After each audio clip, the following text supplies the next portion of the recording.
மீண்டும் உங்களை நாம் சந்திப்பதிலே மிக்க மகிழ்ச்சி அடைகின்றோம். நான் இலங்கையிலே இருந்து பதுளை போதனா வைத்தியசாலையில் இருந்து வைத்தியர் கிருஷான் வேதநாயகன். இன்று நாங்கள் பார்க்க போகிற விடயம் என்னவென்றால், நீண்டகால போக்கிலே இந்த சிறுநீரகங்களினுடைய தொழிற்பாடுகள் பாதிக்கப்பட்டு அதன் காரணமாக எமக்கு ஏற்படுகின்ற அறிகுறிகள் அல்லது குணங்குறிகள் அல்லது சிம்டம்ஸை பற்றி நாங்கள் இன்று பார்க்க போகிறோம்.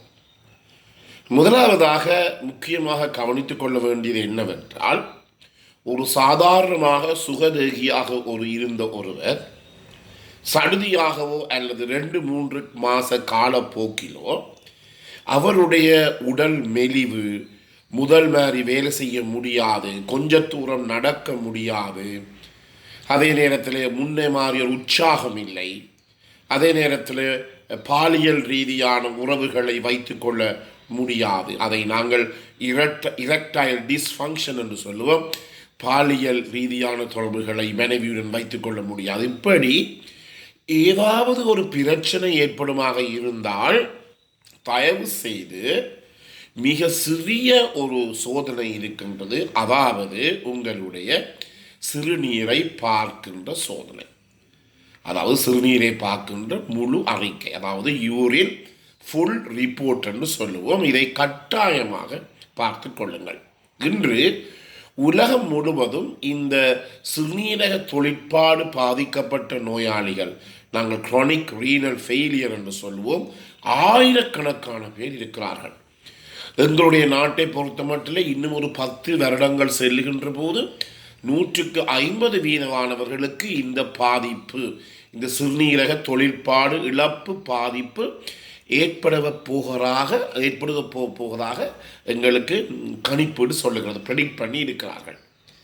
எனவே முக்கியமாக முதலில் என்ன, ஒரு தொடர்ச்சியான வாந்தி, சாப்பிட முடியாத தன்மை, பசியின்மை, வயிற்றுப்போக்கு, உடல் களைப்பு, நடக்க முடியாது, வேலை செய்ய முடியாது, நடக்கின்ற போது மூச்சு வாங்குதல், உடல் முழுவதும் கை கால்களிலே வலி, எலும்பு வலி, மூட்டு வலி, முதலிலே சொன்னது போல பாலியல் ரீதியான பிரச்சனைகள், அதாவது இரெக்டைல் டிஸ்ஃபங்க்ஷன் என்று சொல்லுவோம். அடுத்ததாக உடல் முழுவதும் ஒரு அரிப்பு, ஒரு அரிப்பு என்று சொல்லுவோம், கடிக்கிறது. அடுத்ததாக உலர்ந்த தோல். இவ்வாறு பல பிரச்சனைகளுக்கும் இந்த சிறுநீரக தொழிற்பாடு இழப்பானது ஒரு காரணமாக இருக்கலாம். எனவேதான் நான் முதலிலே சொன்னது போல, ஏதாவது இப்படி ஒரு பிரச்சனை இருக்குமாக இருந்தால் உடனடியாகவே போய் நீங்கள் உங்களுடைய சிறுநீரை சோதித்து பார்க்க வேண்டும். இதற்கு மேலதிகமாக உங்களுக்கு உயர் குருதி அமுக்கம், ஹை பிளட் பிரஷர். எனவே ஒரு சிறு வயதிலே, உதாரணமாக 30 அல்லது 35 வயசுக்கு உட்பட்டவர்களுக்கு இந்த உயர் குருதி அமுக்கம் ஏற்படுமாக இருந்தால் அதற்கு ஒரு மிக முக்கியமான காரணமாக இந்த சிறுநீரக தொழிற்பாடு இழப்பு, குரோனிக் ரீனல் ஃபெயிலியர் சொல்லப்படுகிறது. என்றபடியினாலே 30-35 வயசுக்கு உட்பட்டவர்கள் உங்களை அறியாமல் உங்களுக்கு உயர்குருதி அமுக்கம் ஏற்பட்டிருக்கின்றது, உடனடியாகவே சென்று இந்த சிறுநீரை சோதித்து பாருங்கள், இந்த யூரின் ஃபுல் ரிப்போர்ட்டை எடுத்து பாருங்கள். இது மிகவும் முக்கியம். எனவே உயர்குருதி அமுக்கம், இந்த உயர்குருதி அமுக்கத்தை நாங்கள் கவனிக்காமல் விட்டால் என்ன ஏற்படும், சில பேர் எங்களிடம் வலிப்பு, சீஷர்ஸ் அல்லது ஃபிட்ஸ் என்று சொல்லுவோம், அல்லது கன்வல்ஷன் என்று சொல்லுவோம், இந்த வலிப்புடன் எங்களுடைய வைத்தியசாலைகளுக்கு வருவதை நாங்கள் கண்டிருக்கின்றோம். அடுத்ததாக உடல் எலும்பு வலி. என்னென்றால், இந்த நோய் ஏற்படுகின்ற போது இரத்தத்திலே இருக்கின்ற கால்சியம் எல்லாம் சிறுநீருலகம் வெளியேறப் போகிறது. எனவே இந்த எலும்புகளிலே இருக்கின்ற கால்சிய படிவுகள் எல்லாம் அகற்றப்பட போகிறது.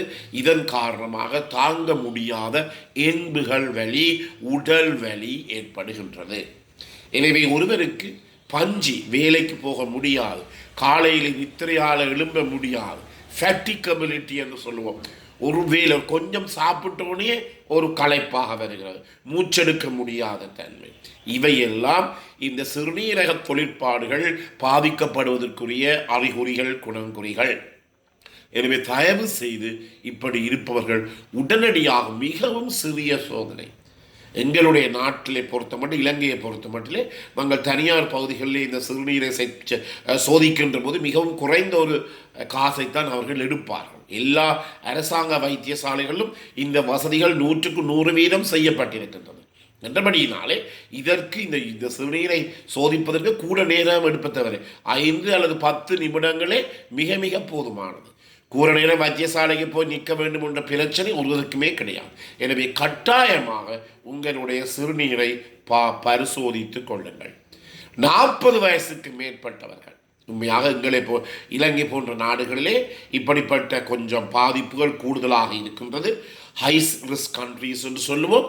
என்றபடியினாலே என்ன செய்ய வேண்டும், 40 வயசுக்கு மேற்பட்டவர்கள் கட்டாயமாக ஒரு 3 மாதத்துக்கு 6 மாதத்துக்கு ஒருக்காவது தங்களுடைய சிறுநீரை பரிசோதித்து பார்ப்பது மிக மிக முக்கியமானது. எனவே நான் மேற்கூறிய அடுத்ததாக சிறுநீர் கழிப்பதில் ஏற்படுகின்ற மாற்றம். சில பேருக்கு உங்களுக்கு தெரியும், அதாவது சிறுநீரை சில இடங்களிலே அவர்கள் இந்த மனசல கூடங்களுக்கு செல்லாமல் வெளியிலே கழிப்பார்கள். கழிக்கின்ற போது சிறுநீர் கழித்த பிற்பாடு அந்த சிறுநீர் கழித்த இடத்திலே ஒரு மாதிரி படிவுகள், அது புரத படிவுகள், புரோட்டீன் படிவுகள்லாம் அந்த படிவு.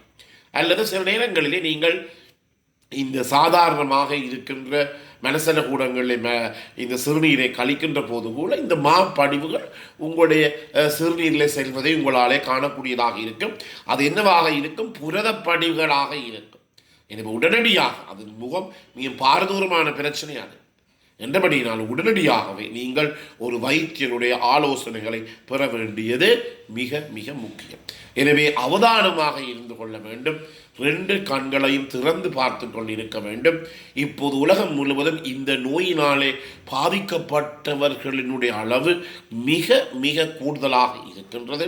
ஆனால் நான் அண்மையிலேயே உங்களுக்கு சொன்னேன், என்னுடைய அயல் வீட்டு நண்பர், அவருக்கு 68 வயசு, மிகவும் படித்தவர். அவருக்கு கூட இந்த நோயினாலே அண்மையிலே அவர் இறந்தார்.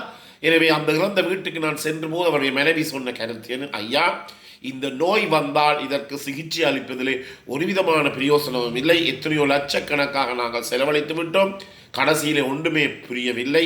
ஆனால் இதை தடுக்காமல் இருப்பதற்குரிய அறிவை மக்களிடம் வளர்ப்பதுதான் மிகவும் முக்கியம் என்று சொன்னார். அந்த இறந்த வீட்டில் இருந்து கூட அவர் அந்த சொன்னதை நான் என் கூடாக கேட்டேன். எனவே மிகவும் முக்கியம், நாங்கள் அவதானமாக இருக்க வேண்டும். எங்களுடைய நாட்டை பொறுத்தவரை இது மிகவும் ஒரு அவதானத்திற்குரிய ஒரு பிரச்சனையாக இருக்கின்றது. என்றபடியால் தயவு செய்து இவற்றை நீங்கள் பார்த்து கொள்ள வேண்டும். எனவே அன்பர்களே, இந்த நிகழ்ச்சி உங்களுக்கு பிடித்திருந்தால் இதை மற்றவர்களுக்கு அறிமுகப்படுத்துங்கள். இதை லைக் பண்ணலாம், ஷேர் பண்ணலாம். அதே நேரத்திலே இதை இந்த மணி சின்னத்தை பெல் சைனை அமர்த்தி நீங்கள் இதை சப்ஸ்கிரைப் பண்ணலாம். மேலதிக தேவையாளர் இருந்தால் 0094 777 35 62 45 என்ற தொலைபேசியின் மூலமாக நேரடியாக என்னுடன் தொடர்பு கொள்ள முடியும். மீண்டும் உங்களை நாம் சந்திக்கும் வரை நன்றி, வணக்கம்.